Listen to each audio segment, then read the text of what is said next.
अस्सलाम वालेकुम, कैसे हैं आप सब। Welcome to my channel. मैंने पिछली वीडियो में आपको बताया था स्क्यू सिमेट्रिक मैट्रिक्स के बारे में, इसकी डेफिनेशन करवाई थी और साथ में एक एग्जांपल भी बता दी थी। इसके बाद जो 10 नंबर पे जो इसकी टाइप है हम वो स्टार्ट करते हैं। जो 10 नंबर पे इसकी टाइप है वो है diagonal matrix.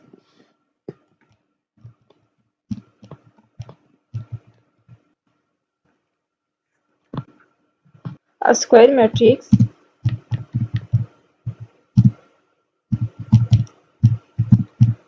is called diagonal matrix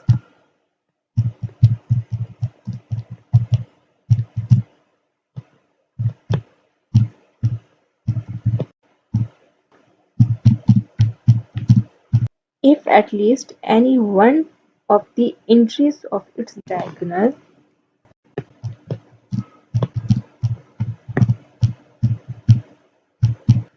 is not zero and non-diagonal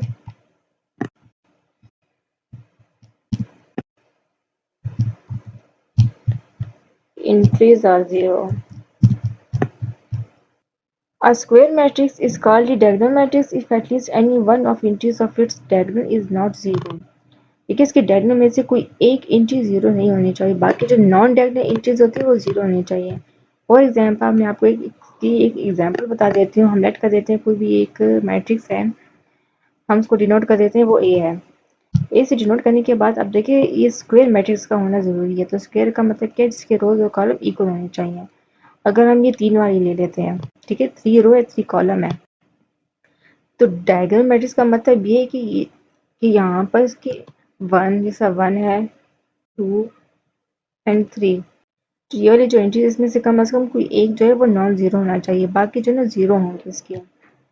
बाकी जितने भी एंट्रीज के होंगे हम इसको जीरो लेना है, लेकिन जो ये वाली जो एंट्रीज हैं ये इसमें से कोई एक at least one entries is not equal to zero,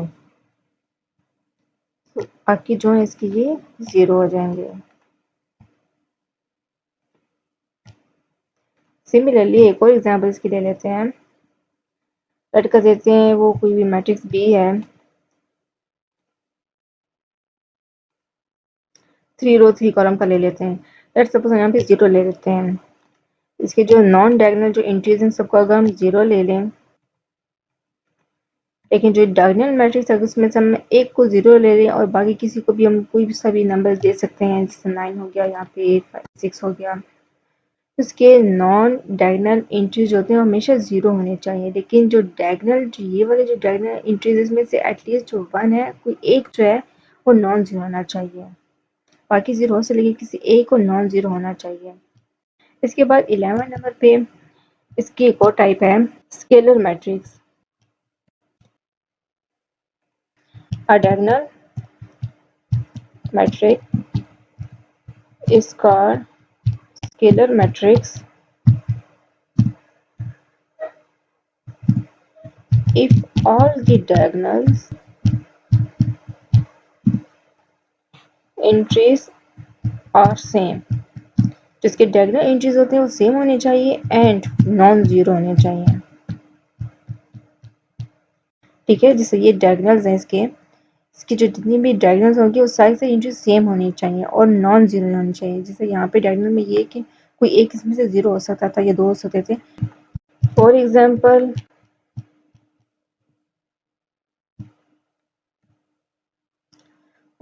हम कोई भी मैट्रिक्स ले लेते हैं, लेट्स सपोज वो ए है, तो यहाँ पे इसके जो डायगोनल्स हैं वो सारी साइज की एंट्री सेम होनी चाहिए, ठीक है, डेफिनेशन में है। तो जो नॉन डायगोनल्स होंगे वो जीरो ही होंगे। तो यहाँ पे जीरो, यहाँ पे zero zero zero zero and zero, जो डायगोनल्स वाले हैं वो सेम होने चाहिए। हम कुछ भी यहाँ पे ले सकते हैं। हम एज अ जनरल ले लेते हैं, लेट्स सपोज वो के है, सबको अगर के ले लें तो यहाँ पे जो के है इसको नॉट इक्वल टू जीरो होना चाहिए। तो K should be not equal to zero और साथ में वन की भी इक्वल नहीं होना चाहिए, ना जीरो होना चाहिए ना वन की इक्वल होना चाहिए। इसके अलावा हम कोई सी भी इसकी एंट्रीज ले सकते हैं। ठीक है, जिस तरह अगर कोई दो भी मैट्रिक्स हम ले लेते हैं, वो बी है,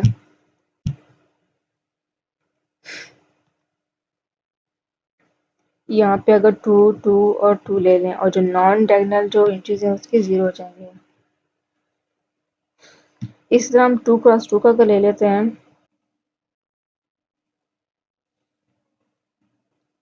कोई से भी हम यहाँ पे इसकी इंट्रीज ले सकते हैं। 6 और 6 हो गया, यहाँ पे 0 और जो नॉन डायगोनल होंगे वो 0 हो जाएंगे।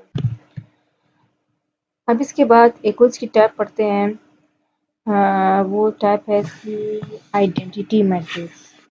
जिससे मैंने आपको यहाँ पे बताया था कि के को यहाँ पे 0 और 1 नहीं होना चाहिए। तो 1 क्यों नहीं होना चाहिए ये मैं आगे आपको बता देती हूँ। जो 12 नंबर की इसकी टाइप है वो है identity matrix.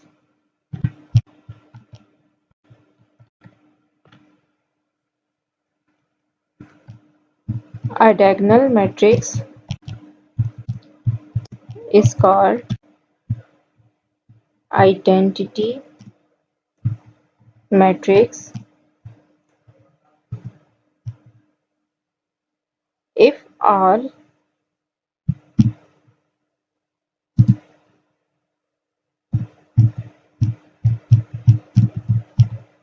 diagonal entries are 1। ठीक है, एक ऐसा डायगोनल मैट्रिक्स उसको हम आइडेंटिटी मैट्रिक्स कहेंगे अगर उसके सारी डायगोनल इंट्रीज 1 होने चाहिए। ठीक है, स्केलर के लिए यहाँ पे 1 नहीं होना चाहिए, लेकिन जब आइडेंटिटी मैट्रिक्स की हम बात करें तो यहाँ पे इसका जितनी भी डायगोनल होती है उसको 1 होना ज़रूरी है। ठीक है, फॉर एग्जांपल हम कोई भी अगर ले लेते हैं, लेट्स सपोज वो ए है, ए इज इक्वल टू 3 cos 3 का ही ले लेते हैं। तो इसकी जो नॉन डायगोनल जो इंट्रीज हैं वो तो 0 होंगे,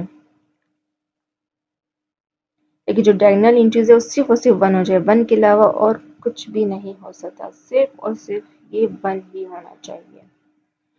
2 cos 2 का भी इस तरह हो सकता है, 3 cos 3 का भी हो सकता है। इस अगर हम 2 क्रॉस 2 का हम ले लें, यहाँ पर भी 1 बनाना चाहिए और जो नॉन डायगोनल एंट्रीज के 0 0 होने चाहिए। अगर हम 1 क्रॉस 1 का ले लें, ठीक है, 1 क्रॉस 1 का, तो 1 क्रॉस 1 का भी क्या आ जाएगा, अब सिर्फ 1 ही आएगा। 3 क्रॉस 3 का देखा जाए 3 रोज 3 कॉलम हो जाएंगे, इसकी डायगोनल्स 1 1 और 1 है। 2 क्रॉस 2 का अगर देखा जाए तो 2 रोज और 2 कॉलम होते हैं, तो इसके भी डायगोनल 1 1 है। लेकिन अगर 1 क्रॉस 1 का हो, मतलब 1 रो और 1 कॉलम का हो, तो इसमें सिर्फ एक ही दफा 1 ही आएगा। इसी तरह यहाँ पर भी अब भी सेम इसी तरह ही है। यहाँ पर अगर हम इसको डी से डिनोट कर दें और हम इसकी सिर्फ 1 रो 1 कॉलम की बात करें, यहाँ पर सिर्फ हम कुछ भी ले सकते हैं 1 के अलावा। ठीक है, 0 और 1 के अलावा होना चाहिए। तो हम यहाँ पे लेट्स सपोज 4 ले लेते हैं, तो अगर सिर्फ 4 लिखा हुआ होगा तो ये कौन सा मैट्रिक्स होगा, ये स्केलर मैट्रिक्स है। लेकिन अगर उस 4 की जगह पर अगर 1 आ जाए तो यहाँ पर इसको हम कहेंगे ये आइडेंटिटी मैट्रिक्स है, क्योंकि ये 1 क्रॉस 1 का है। इसका ऑर्डर क्या है, 1 बाय 1 है। इसका ऑर्डर 2 बाय 2 है, ये 3 बाय 3 का है। ये 1 बाय 1 का ही ऑर्डर है, लेकिन इसकी अगर इसकी इंट्री को देखा जाए तो ये 4 है, 1 नहीं है। उम्मीद करती हूँ आपको इन दोनों डेफिनेशन में जो है फ़र्क समझ आ गया होगा। अगर इन तीनों डेफिनेशन की अगर आपको सीधा समझ नहीं आई है किसी भी स्टेप की, तो हम मुझसे कमेंट करके पूछ सकते हैं। अब इसके बाद हम नेक्स्ट जो वीडियो में इससे रिलेटेड कुछ क्वेश्चन करेंगे और जो पेपर पॉइंट ऑफ व्यू से बहुत ज़्यादा इंपॉर्टेंट है।